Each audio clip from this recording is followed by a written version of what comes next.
میں کہ تو تھلے شراب بناؤنا ہے. میں کہ تینوں کدی کسی بزرگ نے دسیا ہوئے بھی اللہ شاہ رگ دے قریب ہے؟ تو وہ کل سے میں نے آپ کا جملہ سنا ہے، میں ساری رات نہیں سویا، میں ساری رات اللہ سے معافی مانگتے رہا ہوں.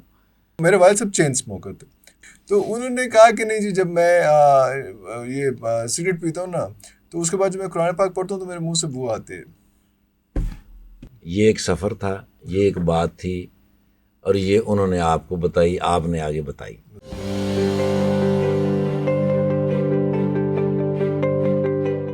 ہم نا جی ایک ڈرامہ کرتے تھے ناز تھیٹر میں. اچھا.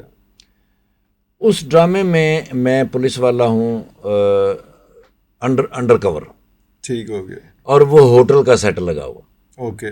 اس میں نا جی ہم چھاپا مارتے اور مالک کو جو بیسمنٹ سے پکڑ کے لاتے تھے. اچھا. اب لے کے آئے، اب ڈرامے کے یہ ڈائلاگ ہے. میں نے کہا تینوں شرم نہیں آتی، تو شراب پینا ہے ہوں بھی تو شراب پیتی تو وہ سر تھلے گا.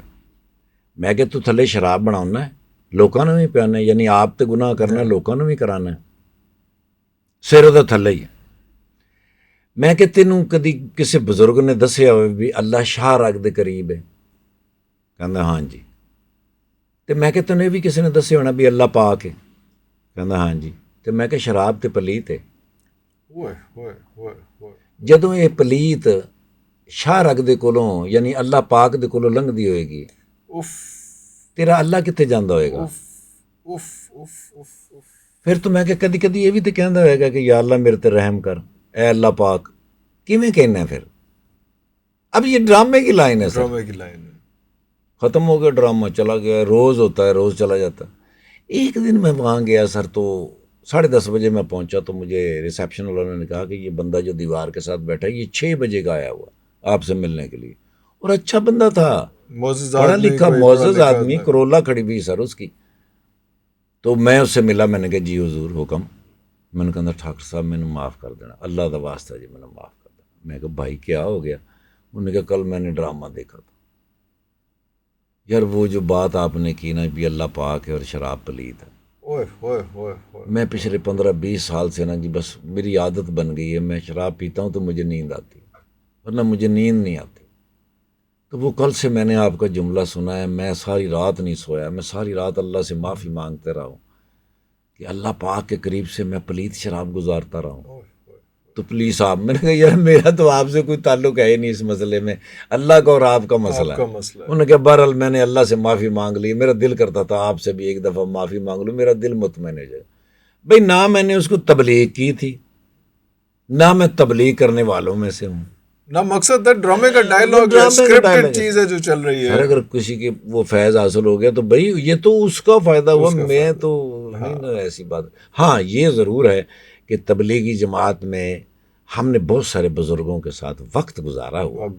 مولانا طارق جمیل صاحب کے ساتھ میں نے حج کے سفر کیے ہیں سر، مولانا جنید جمشید صاحب کے ساتھ میں نے انڈیا کے امیر، میں نے بنگلہ دیش کے امیر جو بڑے بزرگ ہیں، مولانا سعد صاحب، مولانا زبیر صاحب، مصر کے امیر، ترکی کے امیر، پاکستان کے امیر، ڈاکٹر اسرار احمد صاحب، ایسے بڑے بڑے لوگوں کے ساتھ تھوڑا تھوڑا اللہ نے وقت دیا تھا. ایون یہ جو رائے کے جو امیر تھے نا جی، مولانا جمشید صاحب، ان سب کے استاد، ان سب کی تشکیل کرنے والے، ان کی جان نکلتی تھی ان کے پاس جانے سے، یا وہ بلا لیں تو جی 5 مرتبہ مولانا طارق جمیل صاحب گرے، صرف اس وجہ سے کہ کسی نے آگے کہا آپ کو جمشید صاحب بلا رہے ہیں. حوصلہ نہیں ہوتا سی جا کے، خوف اتنا تھا ان کا، استاد ایسے ڈاڈے تھے وہ، لیکن میرے وہ بیسٹ فرینڈ تھے. آج اس دنیا میں نہیں ہیں، اللہ پاک ان کو جنت الفردوس عطا فرمائے. ان کے بیٹے ہیں خورشید صاحب، وہ ہمارے ہر سفر کے ساتھی ہیں سر، وہ بڑے اچھے دوست ہیں ہمارے، ان سے بھی کبھی کبھی فیض حاصل ہوتا ہے. تو ہمیں نا عالم نہ سمجھا جائے. پلیز میں آپ کے اس پروگرام کی سے ریکویسٹ کرتا ہوں کہ ہم آپس میں زندگی میں جو واقعات گزرتے ہیں وہ باتیں کرتے ہیں. اگر ان کا کوئی آپ کو نقصان ہوتا ہے تو میں معافی چاہتا ہوں، اگر کوئی فائدہ ہوتا ہے تو وہ من جانب اللہ ہے. ابھی آپ نے سر شراب کے حوالے سے ذکر کیا، میں بھی ایک آپ کو ایک چھوٹا سا اپنے والد صاحب کا قصہ سناؤں. اس میں یہ تھا کہ وہ کوئٹہ ان کا بہت زیادہ آنا جانا ہوتا تھا، لاہور سے کوئٹہ کی فلائٹ ہوتی تھی. اور یہ اس وقت کی بات ہے جب فلائٹ اسٹیبل ہو جاتی تھی تو آپ کو سگریٹ پینے کی اجازت ہوتی تھی، اس ٹائم کی بات. تو وہ میرے والد صاحب چین اسموکر تھے، تو وہ ایک دفعہ آئے اور انہوں نے میں تو بہت چھوٹا تھا لیکن بعد میں نے ان کا قصہ سنا تو انہوں نے کہا کہ یار میں اسموکنگ چھوڑ دی, بالکل چھوڑ دی. تو ہوا کیا, ایک دم چین اسموکر جو ہے اسموکنگ چھوڑ دی. وہ کہتے ہیں میں جو فلائٹ پہ جا رہا تھا میں نے ویسے ہی ڈبیا نکالی اور میں نے ساتھ والے, سر نارملی آپ ساتھ والے کو شیئر کرتے ہیں کہ یار آپ پئیں گے, مقصد ہوتا ہے کہ میں نے اجازت پین دی تو وہ آپ پئیں گے.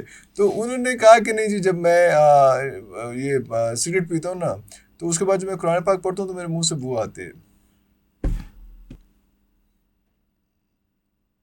تو انہوں نے وہ ڈبیا جو ہے دیکھیں نا سر, وہ ڈبیا بند کر کے وہ اس کے بعد انہوں نے جب تک ان کی حیاتی رہی. ٹھیک ہے سر, یہ ایک سفر تھا, یہ ایک بات تھی اور یہ انہوں نے آپ کو بتائی, آپ نے آگے بتائی.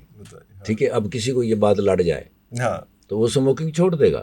ہاں اعتزاز الاحسن صاحب کے نام سے تو آپ واقف جی بالکل سر, کیسے پائے وکیل, جی بالکل بالکل سیاستدان بالکل اور بڑے انتہائی معتبر آدمی. بہت بڑا آدمی. وہ کہہ رہے ہیں کہ 10 سال کی بچی میرے ساتھ سفر کر رہی تھی تو جیسے ہی ہم اترے تو میں نے ان سے کہیں کہہ دیا خدا حافظ. 10 سال کی بچی نے مجھے روک لیا, انہوں نے کہا آپ نے مجھے خدا حافظ کیوں کہا؟ خدا حافظ کیوں کہا؟ آپ کو اللہ حافظ کہنا چاہیے تھا. اب اس بات کے اوپر کہنے لگے جی میری بحث ہو گئی. اب جب بحث ہوئی تو اس بچے نے بتایا, اس بچی نے کہا کہ خدا اور آقا تو زمینی لفظ ہے, یہ تو مصنف ادیب شاعر یہ یوز کرتے ہیں, یوز کرتے ہیں. قرآن نے تو نہیں اس کو یوز کیا. قرآن نے تو کہا ہے اللہ اور قرآن نے تو کہا ہے رب المشرقین و رب المغربین. الحمدللہ رب العالمین. ٹھیک ہے سر, بسم اللہ الرحمن الرحیم, واللہ خیر الرازقین واللہ یرزق من یشاء بغیر حساب, اللہ نور السماوات والارض. یعنی اللہ اور رب یہ قرآن کا لفظ ہے, یعنی آسمان کا لفظ ہے. خدا اور آقا یہ زمین کا لفظ ہے کیونکہ اس کے اندر شرک ہے. اگر آپ اس اللہ کا ذکر کرتے ہوئے کہیں کن خداؤں کی پرستش کرتے ہو؟ ایبسلیوٹلی, کیا خوبصورت بات کی آپ نے. کن آقاؤں کی بات کرتے ہیں؟ زمینی خداؤں سے. یہ لفظ کتابی لفظ ہیں سر, خدا اور آقا. اور 10 سال کی بچی جو ہے وہ جب اعتزاز الحسن صاحب کو یہ کہہ رہی تھی تو اعتزاز الحسن صاحب اس بچی کو کیا سمجھیں ہاں کہ وہ کوئی تبلیغ کرنے والی تھی یا کوئی عالم تھی یا کوئی محقق تھی یا کوئی محدث تھی. بس اس کے دماغ میں اللہ نے ڈال دیا تھا اللہ حافظ ہو یا رب راکھا ہو یا اس طرح سے. یہ تو کہہ سکتے ہیں سر, یہ ایسا لفظ ہے جو وحدانیت کی طرف آپ کو لے کے جائے گا. اللہ جو ہے یہ واحد لفظ ہے سر, اور یہ وحدانیت کا تصور ہے. رب جو ہے یہ واحد ہے اور وحدانیت کا ایسے. لیکن خداؤں, خدا, زمینی آقاؤں, یہ جو شرکی لفظ ہے سر. ہاں مجھے ایسا لگتا ہے, ہو سکتا ہے میں غلط ہوں, کہ یہ لفظ ایران سے آیا تھا کہ وہ فارسی میں استعمال کرتے تھے خدا حافظ. سردار جو ہیں, سکھ جو ہیں, پنجابی جو ہیں, یہ بھی اس بات کو بہت مائنڈ کرتے ہیں. اچھا, ہاں رب راکھا کہتے ہیں, وہ بھی رب راکھا, وہ بھی رب راکھا کہتے ہیں. وہ کئی دفعہ ٹوک دیتے ہیں, میری کبھی ان سے ایسی بات ہے تو وہ ٹوک دیتے ہیں. انہوں نے کہا نہیں جی رب ایک کوئی رب ہے گا, سو رب راکھا, او اللہ تہاڈا راکھا ہوئے یا اللہ راکھا کہہ دیا کرو. سو ایک چھوٹی سی بچی اگر یہ تعلیم دے جائے اور یہ علم آپ کو دے جائے تو آپ اس کے اوپر پستولے نکال لیں کہ تیرا کیا تعلق ہے اس کام سے, کیونکہ آپ کے ساتھ یہ ساری باتیں بھی بہت زیادہ ہوتی ہیں. کیونکہ آپ یہ بھی ایک رسم آیا کہ یار اے کدھروں حافظ قرآن ہو گئے تے اے کتوں پتہ چل رہا ہے کہ جناب تسی جڑے گئے ادھر قرآن حفظ کیتا ہے, کوئی ڈگری کوئی چیز ہے ہی نہیں, تے کتوں کیڑا مدرسہ ہے تہاڈا, کتوں پڑھیا, یہ بھی ایک آپ پہ ایک بالکل آتا ہے جی. مجھے بھی کئی لوگ کہتے ہیں. میں نے نا جی, میں میاں چنو کا رہنے والا ہوں.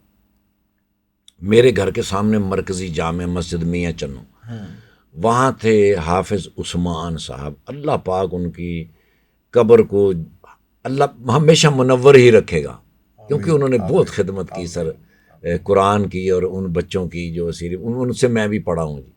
مجھے انہوں نے اس کی جو بنیادیں تھیں قرآن کے لفظوں کی وہ مجھے انہوں نے پڑھائیں.